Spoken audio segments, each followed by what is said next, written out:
Ladies and gentlemen, this is Canadian Citizen Journal. I'm Julius Guy. We're going to go live to Trump's Liberation Day.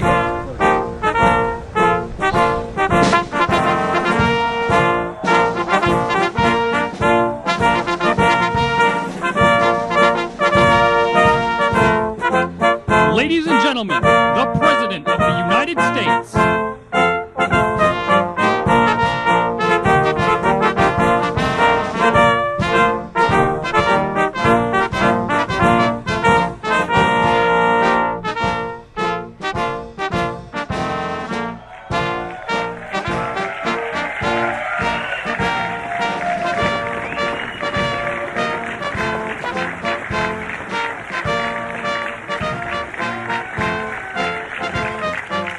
Thank you very much. Thank you. Nice crowd. What a good-looking group of people. Well, we have some very, very good news today, and a lot of good things are happening for our country. Please sit down. My fellow Americans, this is Liberation Day. Waiting for a long time. April 2nd, 2025 will forever be remembered as the day American industry was reborn, the day America's destiny was reclaimed, nice crowd. What a and the day group that of we people. began We have to make very America good news wealthy today, and again. A lot of good things are Going to happening. make for it our country. wealthy, Please good sit and down. wealthy. For decades, our My fellow country has been Americans, looted. This is Liberation Day. Waiting for a long time. April 2nd, 2025 will forever be remembered as the day American industry was reborn, the day America's destiny was reclaimed, and the day that we began to make America wealthy again. Going to make it wealthy, good and wealthy. For decades, our country has been looted, pillaged, raped, and plundered by nations near and far, both friend and foe alike. American steel workers, auto workers, farmers, and skilled craftsmen, we have a lot of them here with us today. They really suffered gravely. They watched in anguish as foreign leaders have stolen our jobs, foreign cheaters have ransacked our factories, and foreign scavengers have torn apart our once beautiful American dream. We had an American dream that you don't hear so much about. You did 4 years ago, and you are now, but you don't too often, and for many years and decades even, you didn't hear too much about. Our country and its taxpayers have been ripped off for more than 50 years, but it is not going to happen anymore. It's not going to happen. In a few moments, I will sign a historic executive order instituting reciprocal tariffs on countries throughout the world. Reciprocal, that means they do it to us and we do it to them. Very simple. Can't get any simpler than that. This is one of the most important days, in my opinion, in American history. It's our declaration of economic independence. For years, hardworking American citizens were forced to sit on the sidelines as other nations got rich and powerful, much of it at our expense. But now it's our turn to prosper, and in so doing, use trillions and trillions of dollars to reduce our taxes and pay down our national debt, and it'll all happen very quickly. With today's action, we are finally going to be able to make America great again, greater than ever before.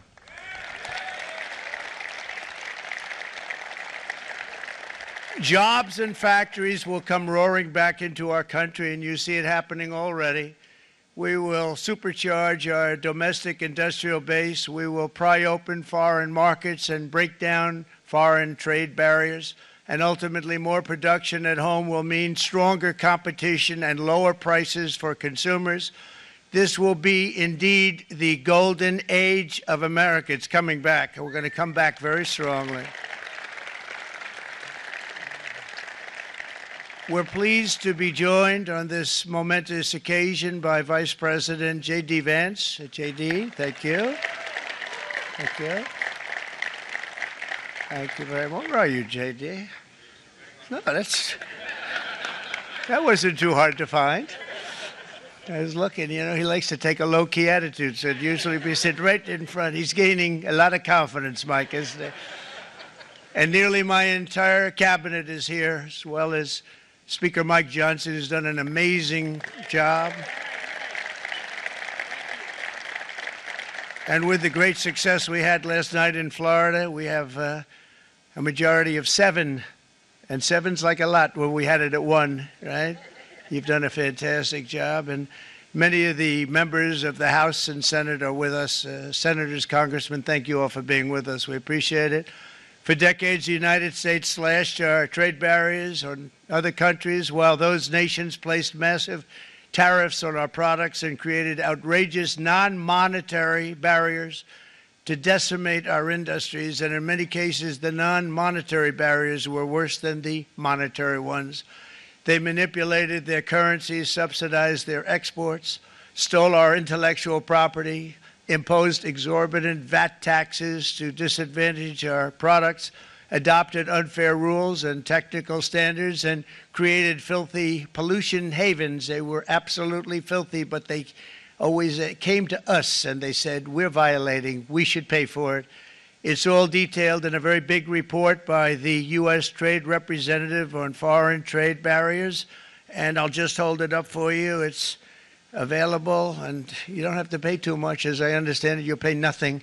It's a lot of work for something, actually, because it's a special book. It's very, frankly, it's very upsetting when you read it, when you see what people have been doing to us for 30 years.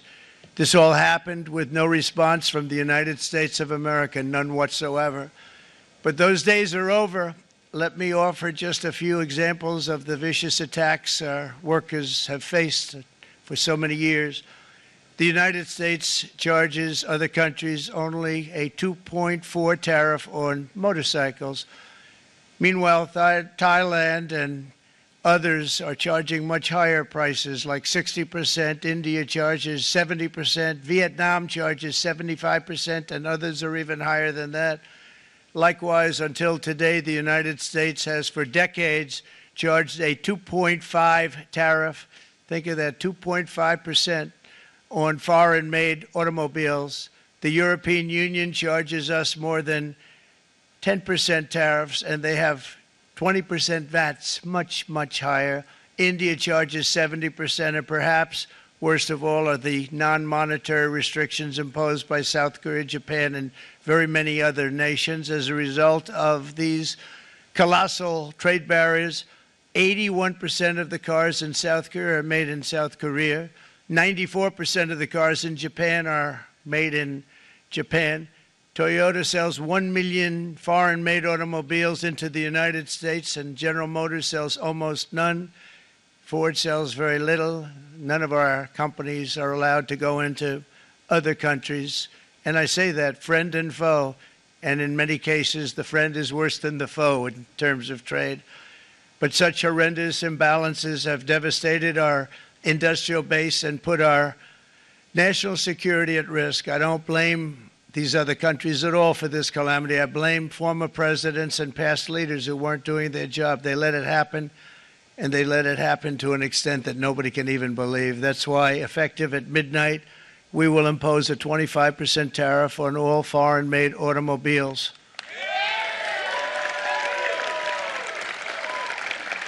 Thank you. Brian, I'd like to have you come up here for a second, okay? I just see him sitting. He's been a fan of ours, and he understands this business a lot better than the economists, a lot better than anybody. Brian, say a few words, please, would you? Thank you, Mr. Thank you. President. It's a great honor to have you. Thanks. Thank you, Mr. President. I grew up just north of Detroit, Michigan, in Macomb County, known as the home of the Reagan Democrats. My first vote for president was for Ronald Reagan. I thought that was going to be the best president I ever saw in my lifetime until Donald J. Trump came along. I have watched my entire life, I have watched plant after plant after plant in Detroit and in the Metro Detroit area close. There are now plants sitting idle. There are now plants that are underutilized, and Donald Trump's policies are going to bring product back into those underutilized plants. There's going to be new investment. There's going to be new plants built. And the UAW members, and I brought 20 of them with me, they're sitting right over here. We support Donald Trump's policies on tariffs 100%. So, Mr. President, we can't thank you enough. And in 6 months or a year, we're going to begin to see the benefits. I can't wait to see what's happening 3 or 4 years down the road. Thank you, Mr. President. What a great guy. He got it right from the beginning. He got it before almost anybody else. This group over there, they got it too. And, you know, we won the state of Michigan. We won almost all of them. But we won Michigan by a lot, and I want to just thank you all. The auto workers were fantastic. The Teamsters were fantastic. Everyone was pretty good, I will tell you. Thank you very much. I appreciate it. You're going to be very happy very soon, and you probably see what's happening with all of the, not only car companies, but car companies in particular. You see it with all of the ones they're moving, they're announcing day in, day out. You're seeing it. Nobody's ever seen anything like that. With today's actions, we're also standing up for our great farmers and ranchers who are brutalized by nations all over the world. It's brutalized. Canada, by the way, imposes a 250 to 300% tariff on many of our dairy products. They do the first can of milk. They do the first little carton of milk at a very low price, but after that it gets bad, and then it gets up to 275, 300%. So when they're figuring what's Canada charging, they say, oh, about 2%, 3%. But take a look at what happens down the road. When you look a little bit, it's not a pretty picture, and we don't like it, and it's not fair. It's not fair to our farmers. It's not fair to our country. And with countries like Canada, you know, we subsidize a lot of countries and keep them going and keep them in business. In the case of Mexico, it's $300 billion a year. In the case of Canada, it's close to $200 billion a year. And I say, why are we doing this? Why are we doing this? I mean, at what point do we say you got to work for yourselves, and you got to? This is why we have the big deficits. This is why we have that amount of debt that's been placed on our heads over the last number of years, and we're really not taking it anymore. Through non-tariff barriers, the European Union bans imports of most American poultry. You understand? They say, we want to send you our cars, we want to send you everything, but we're not going to take anything that you have. Australia bans, and they're wonderful people and wonderful everything, but they ban American beef, yet we imported $3 billion of Australian beef from them just last year alone. They won't take any of our beef. They don't want it because they don't want it to affect their farmers. And you know what? I don't blame them, but we're doing the same thing right now, starting about midnight tonight, I would say. And China charges American rice farmers an overquota, it's called, a tariff rate of 65%. South Korea charges 50. Actually, they charge different, from 50% to 513%. And Japan, our friend, charges us 700%. But that's because they don't want us selling rice, another thing. Who can blame them, Madam Secretary? Agriculture, great job you did on eggs, by the way. The egg prices came down 50%. You got them down 50%. Once we got involved, they were going through the sky. The egg prices, they were going through the sky, and you did a fantastic job. Now we have lots of eggs, and they're much cheaper, down about 59% now, and they're going down further.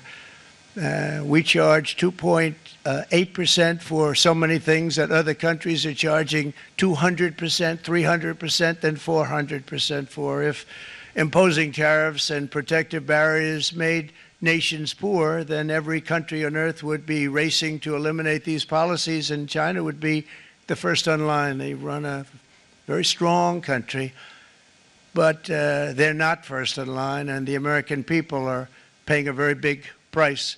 From 1789 to 1913, we were a tariff-backed nation, and the United States was proportionately the wealthiest it has ever been. So wealthy, in fact, that in the 1880s, they established a commission to decide what they were going to do with the vast sums of money they were collecting. We were collecting so much money so fast, we didn't know what to do with it. Isn't that a nice problem to have. What do you think, Marco? Good problem?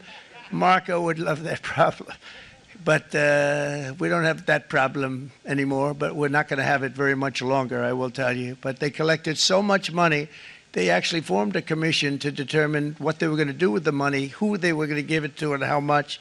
Then in 1913, for reasons unknown to mankind, they established the income tax so that citizens, rather than foreign countries, would start paying the money necessary to run our government.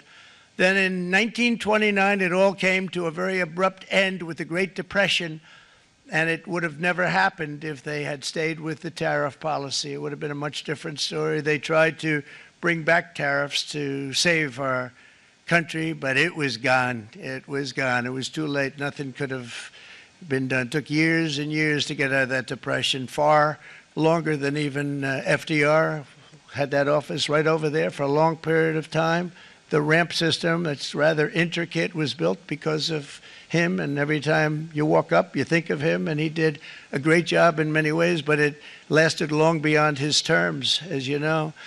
But it's not too late any longer, and we're going to start being smart, and we're going to start being very wealthy again. We're going to be wealthy as a country because they've taken so much of our wealth away from us. We're not going to let that happen.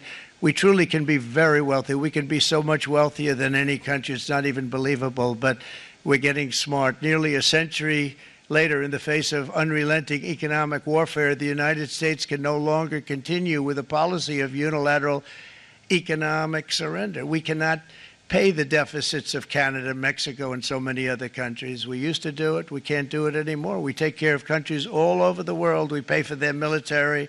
We pay for everything they have to pay, and then when you want to cut back a little bit, they get upset that you're not taking care of them any longer. But we have to take care of our people, and we're going to take care of our people first, and I'm sorry to say that.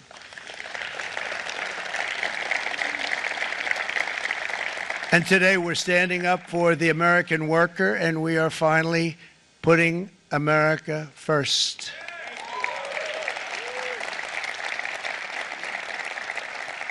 In Sleepy Joe Biden's last year in office, the United States hemorrhaged 100,000 manufacturing jobs, and the number was going through the roof at levels never seen before. And our trade deficit reached a record $1.2 trillion, which is unheard of.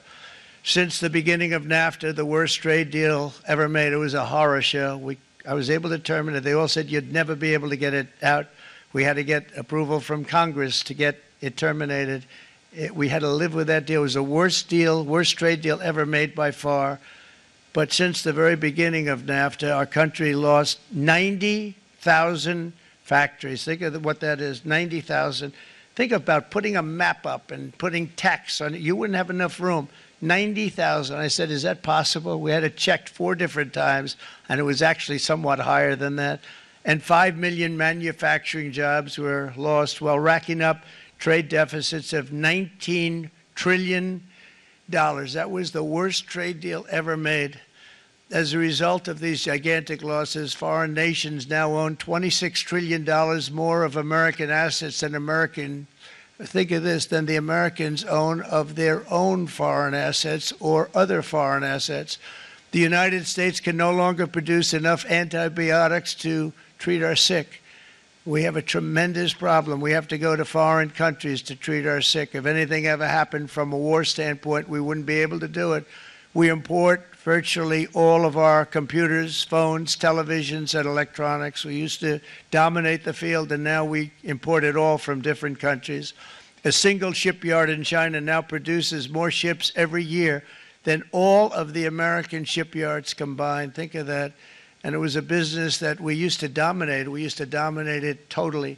In short, chronic trade deficits are no longer merely an economic problem. They're a national emergency that threatens our security and our very way of life. It's a very great threat to our country.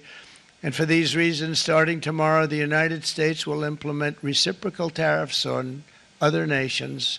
It's been a long time since we even thought of that. We used to think about it a lot. We didn't think about it for many decades, and you see what's happened. For nations that treat us badly, we will calculate the combined rate of all their tariffs, non-monetary barriers, and other forms of cheating, and because we are being very kind. We're kind people, very kind. You're not so kind when you got ripped off with your salaries. My auto worker friends and my Teamster friends and all of the unions that typically voted Democrat, they're not voting Democrat anymore because worker, whether union or non-worker, they're for the Republicans now. That's what happened. But we will charge them approximately half of what they are and have been charging us. So the tariffs will be not a full reciprocal. I could have done that, yes, but it would have been tough for a lot of countries. We didn't want to do that. I'd like to see the chart if you have it. Could you bring it up, Howard? This is our great Secretary of Commerce, Howard Lutnick. Thanks, Howard. So if you look at that, China, first row, China, 67%. That's tariffs charged to the USA, including currency manipulation and trade barriers. So 67%, I think you can, for the most part, see it. Those with good eyes, with bad eyes.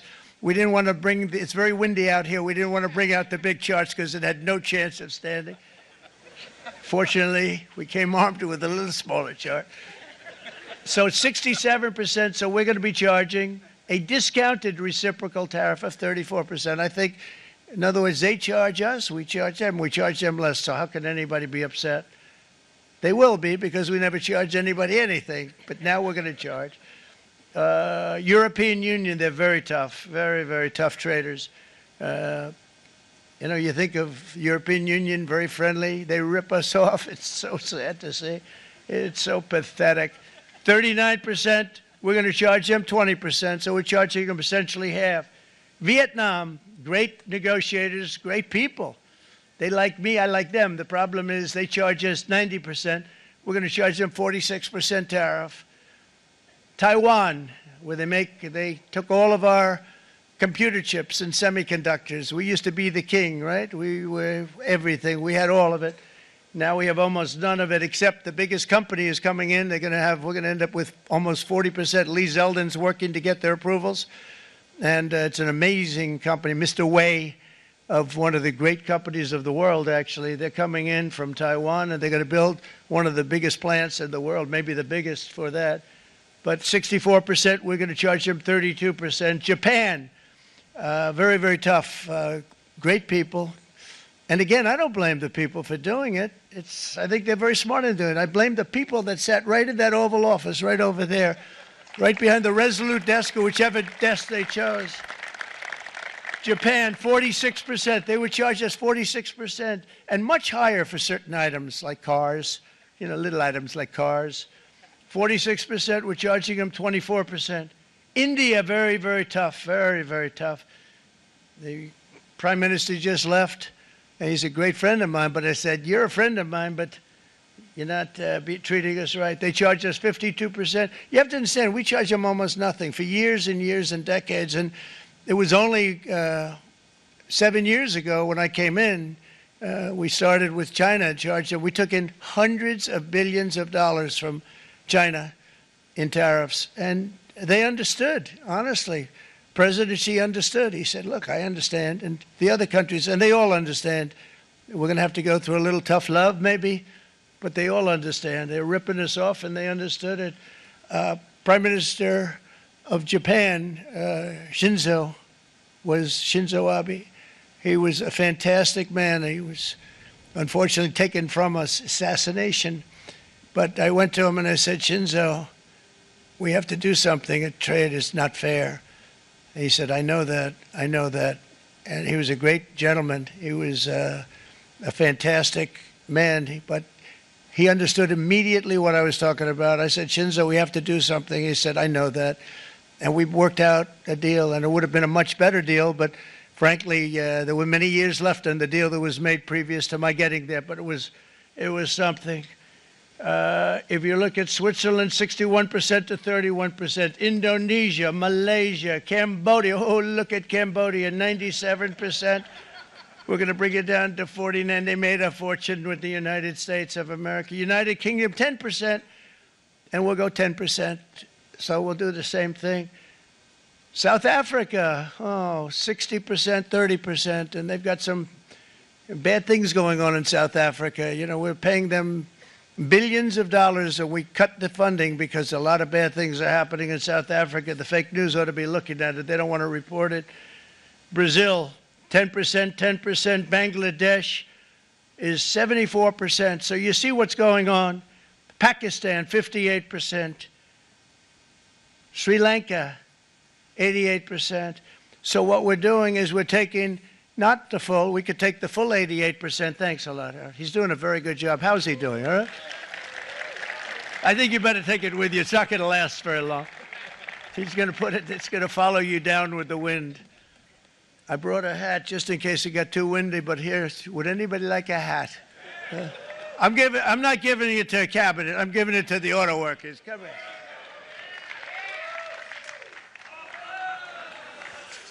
Thank you, fellas. Get it. That's it.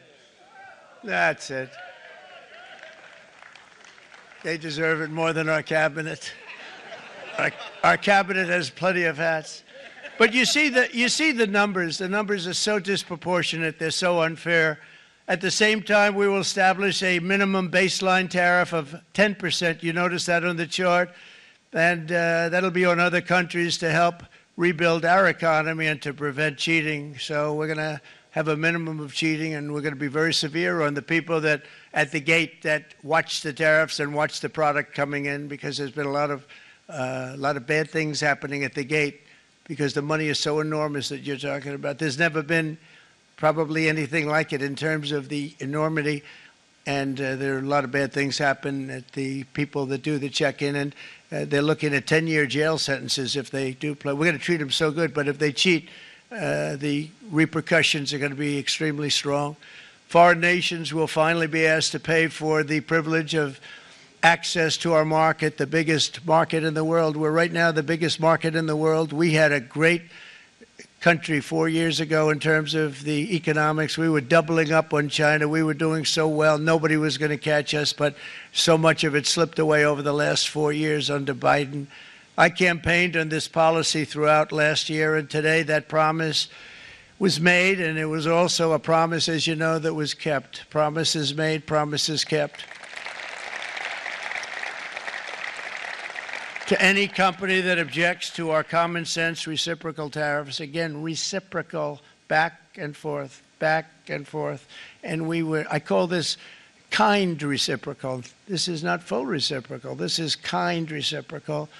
But what we do is we cut it in half. We charge them. My answer is very simple if they complain. If you want your tariff rate to be zero, then you build your product right here in America, because there is no tariff if you build your plant, your product in America. And we've seen companies coming in like we've never seen before. Likewise to all of the foreign presidents, prime ministers, kings, queens, ambassadors, and everyone else who will soon be calling to ask for exemptions from these tariffs. I say, terminate your own tariffs, drop your barriers, don't manipulate your currencies. They manipulate their currencies like nobody can even believe, which is a bad, bad thing and very devastating to us, and start buying tens of billions of dollars of American goods. Tariffs give our country protection against those that would do us economic harm, and many people were looking to do us economic harm. Maybe not so obviously, but they were doing tremendous economic harm. But even more importantly, they will give us growth. These tariffs are going to give us growth like you haven't seen before, and it'll be something very special to watch. I am so looking forward, and Brian, it's going to happen even faster than you said. You know, you might say, but it's already started. It's already started. Work's already begun on plants all around the country, and you see that as before. These are big, rich companies. We have $61 billion started on a big plant going up. It's going to be announced over the next 2 days, and they already started work. Many of these the biggest companies in the world, they've committed to build, build, build. We're going to build, build, build, sir. And they came here to see me, and they wanted to know if they could have a press conference. I do as many as I can. I'm pretty busy trying to stop Russia and Ukraine and the Middle East. We got to stop that. We got to stop the Houthis, which we're making tremendous. They like shooting ships down and out of the water, sinking ships. They get a kick out of it, but they're not getting such a kick out of it now, are they, Mr. Secretary? They're not getting such a kick out of that now. But here are just a short list of some of the companies that have already announced and committed to investment. And this is a company that built its factories and its plants in China. Apple is going to spend $500 billion. They never spent money like that here. They're going to build their plants here. SoftBank, OpenAI, and Oracle, great companies, are investing $500 billion almost immediately. NVIDIA, a hot company, is investing hundreds of billions of dollars. They just announced. TSMC, the biggest, most important company in the world of chips from Taiwan, with no investment from us, is investing $200 billion. And they said the reason was, number one, the election of November 5th, and number two, the tariffs. They don't want to pay the tariffs, and the way they're not paying it is to build their plant here. So we're going to go from almost no percentage. We used to have 100% of the chip market. Now it's all in Taiwan. Almost all of it's in Taiwan, a couple of other countries, but mostly in Taiwan. And think of it, we had 100%. We lost it because of people in that office that didn't do their job. They allowed it to be stolen from us. Johnson & Johnson, great company, $55 billion. Eli Lilly, $27 billion. Meta is investing $500 billion. Wow. DeMac is investing $20 billion. CMA, CGM, $20 billion. And then you have Merck and Clarios, Stellantis, General Motors, GE Aerospace, Honda, Nissan, Hyundai are all putting in billions and billions of dollars, and they're committed 100%. So.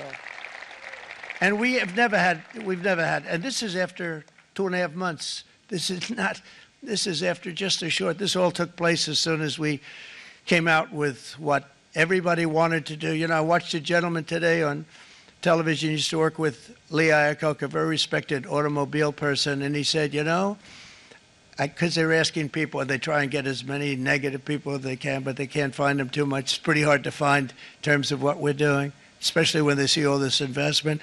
They said, so tell me, what do you think of what Trump is doing from the automobile standpoint? He said, I can't believe it.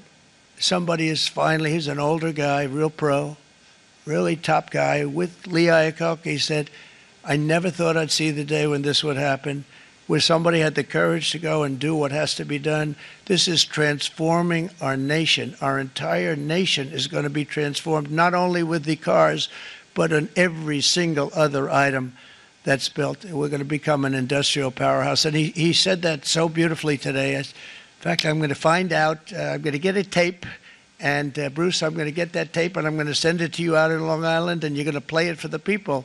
And all your union workers and your non-union workers out there, you got a pretty even split.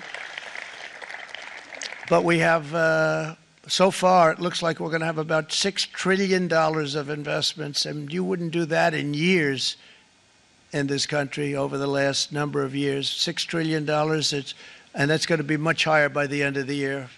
And think of what $6 trillion is. You wouldn't have even a small percentage of that under this other system. We're going to be an entirely different country, and it's going to be fantastic for the workers. It's going to be fantastic for everyone. There will never have been a transformation of a country like the transformation that's already happening in the United States of America. It's an incredible thing to watch, and it's incredible to meet with the top people, people that you read about, very wealthy people, or people that are great managers and executives and presidents of big public companies, and to watch the enthusiasm they have now that they didn't have. They gave up on our country. They went to foreign countries and they built. Companies are pouring into our country at levels never seen before, with jobs and money to follow, and it's really beautiful. In the coming days, there will be complaints from the globalists and the outsourcers and special interests and the fake news. Always, fake news will always complain. But never forget, every prediction our opponents made about trade for the last 30 years has been proven totally wrong. They were wrong about NAFTA. They were wrong about China. They were wrong about the Trans-Pacific Partnership, which would have been a disaster if I didn't terminate it. If I didn't terminate that, United Auto Workers, you would have had no jobs in this country. You would have had no jobs. It was all going to other countries. In my first term, they said tariffs would crash the economy. Instead, we built the greatest economy in the history of the world. And again, I have great respect for President Xi of China, great respect for China, but they were taking tremendous advantage of us, and I commend them for that. I say, hey, if you can get away with it, that's okay. But, you know, they understand exactly what's happening, and they probably, most of them are saying it's about time they did something, but, and they're going to fight, and they're going to fight fair. Everyone's going to fight. You know, it's like, I say to the leaders, look, you got to take care of your country, but we have to start taking care of our country now.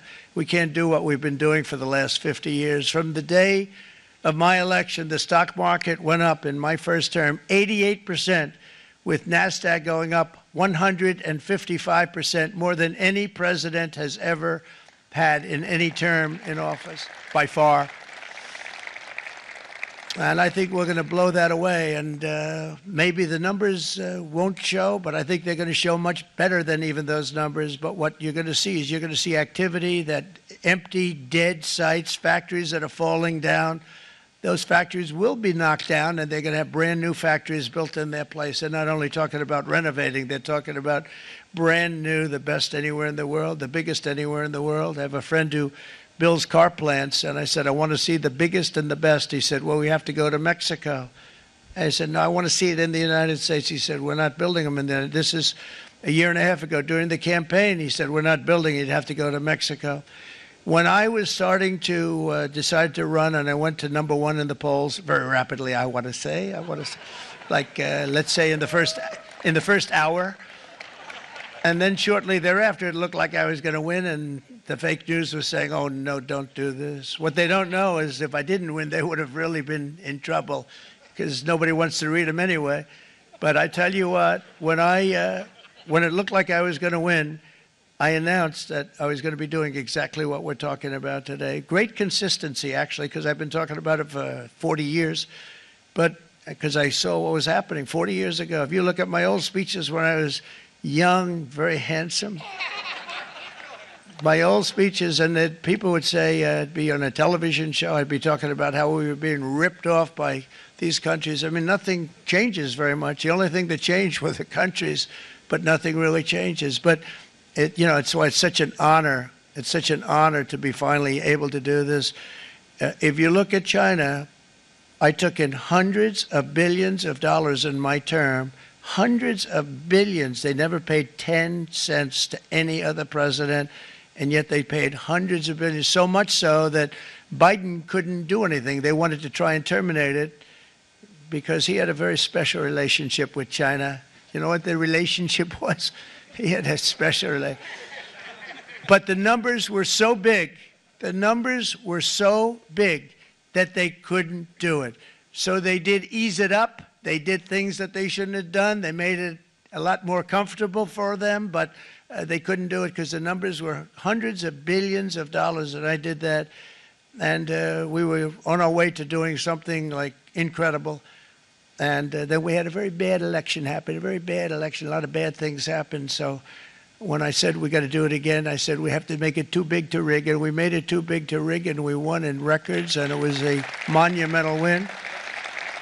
And it was such an honor to see so many of you, like Brian and your friends, here with us to celebrate, and to more importantly celebrate what we're doing, because that wouldn't be a full celebration if we didn't do this, because this will be an entirely different country in a short period of time. It'll be something the whole world will be talking about it. The critics made the very tired predictions earlier this year, but in February, core inflation dropped to the lowest rate in 4 years, and the price of eggs, as you know, just in a month and a half, we were there for 4 weeks, and the first week I got blamed for eggs. I said, I just got here. They said eggs have gone up at like 250% and you can't get eggs, and they were going crazy, and I said, I just got here.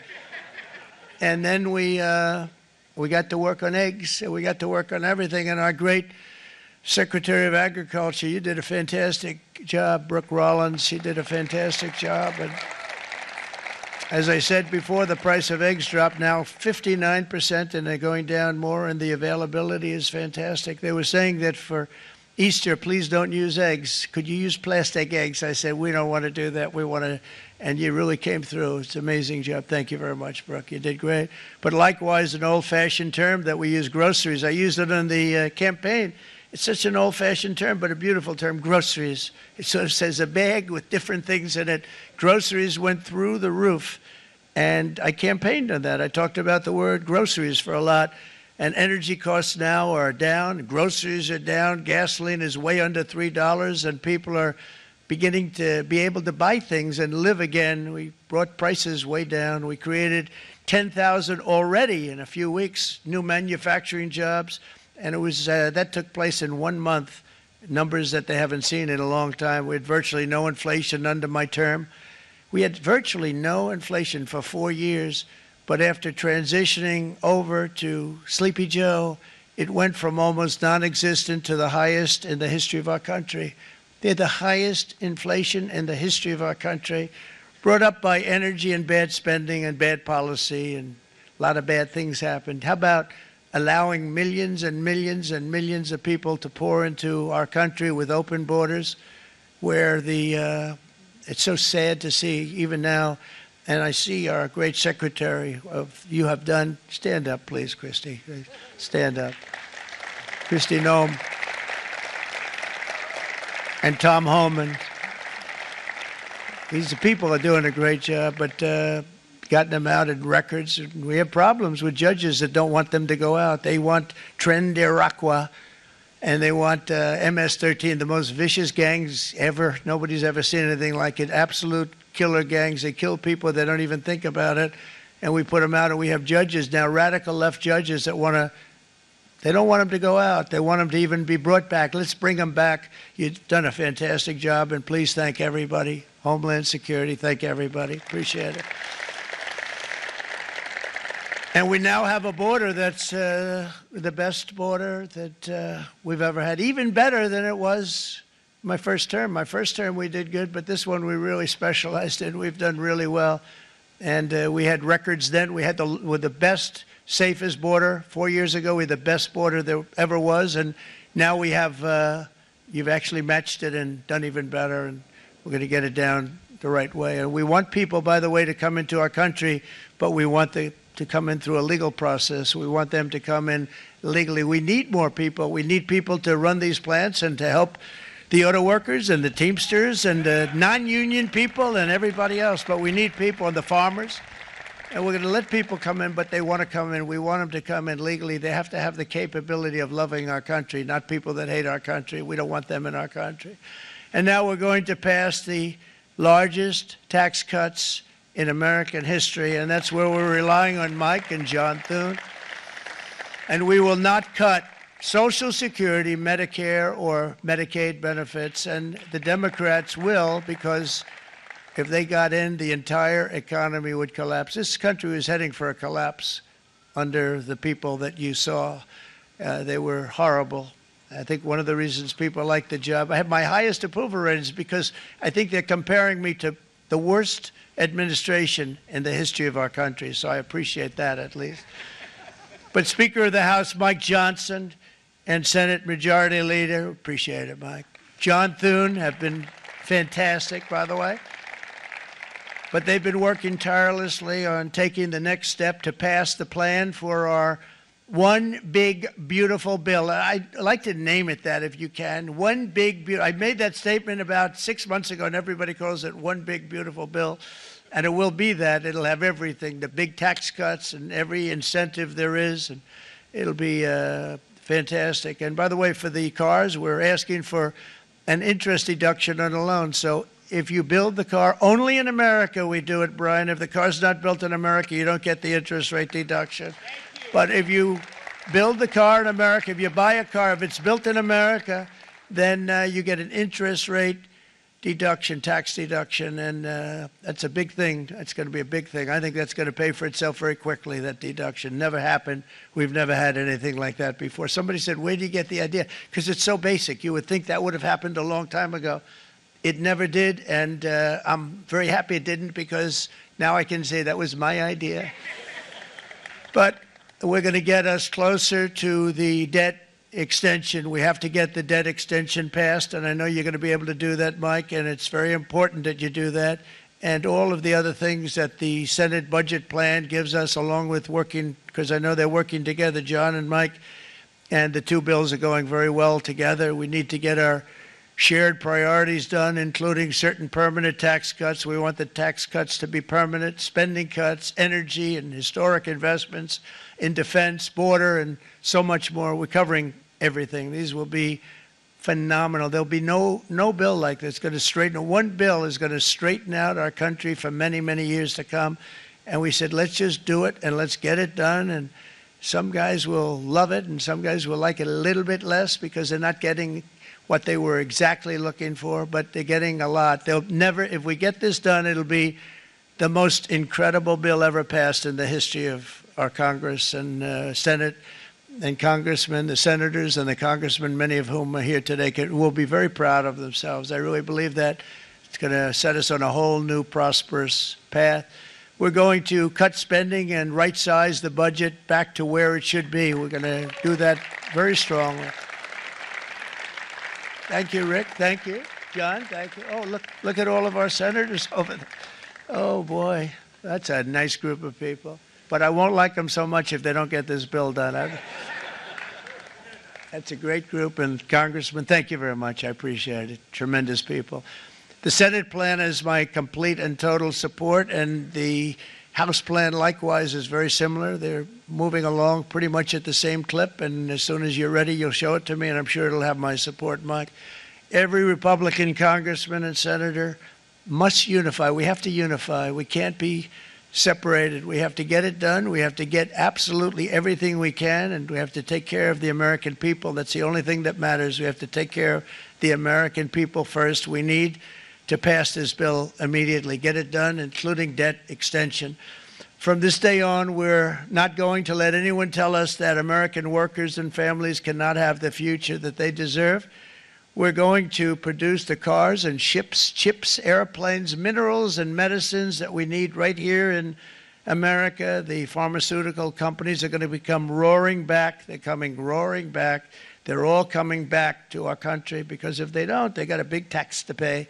And if they do, I'll be very happy, and you're going to be very happy, and you're going to be very safe. We're going to build our future with American hands, with American heart, American steel, and we're going to build it with American pride like we used to.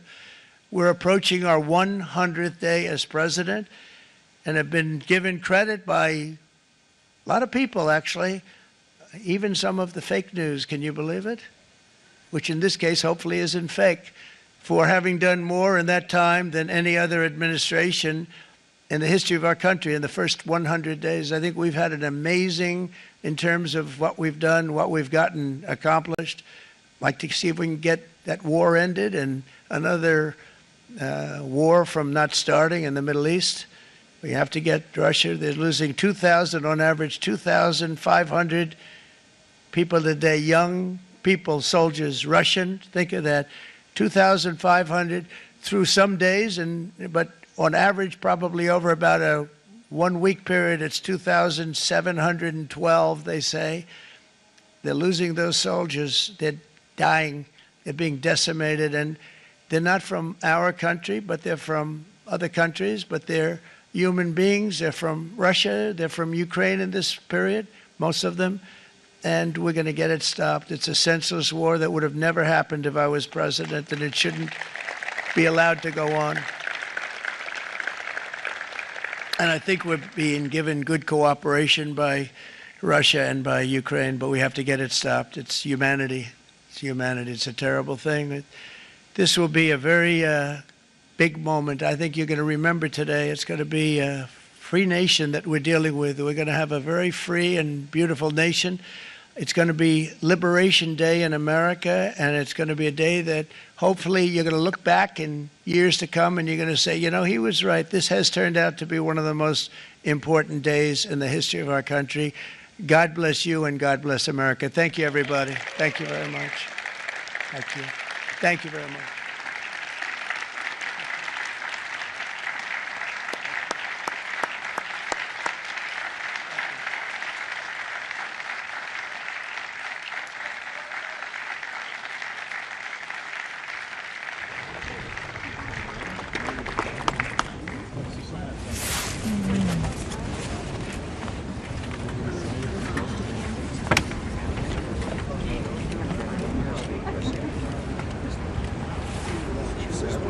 Good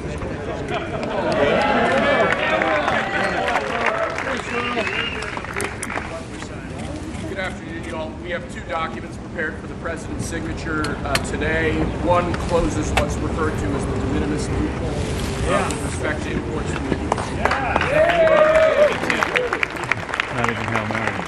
The other is the big one, is the reciprocal tariff executive order that the president just spoke about at length. This is obviously a huge deal, and it's been an honor to be a part of your team getting this started.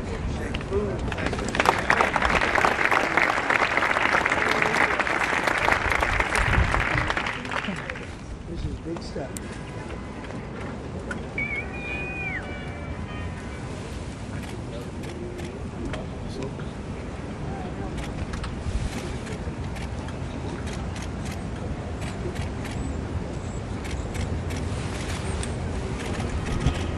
That's a 10. That's a good one. Right.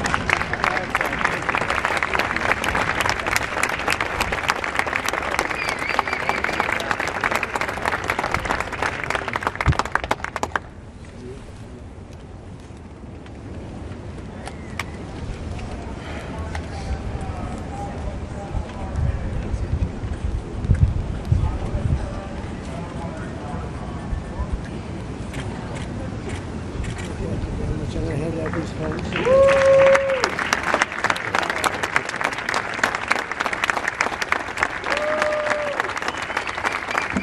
Thank you.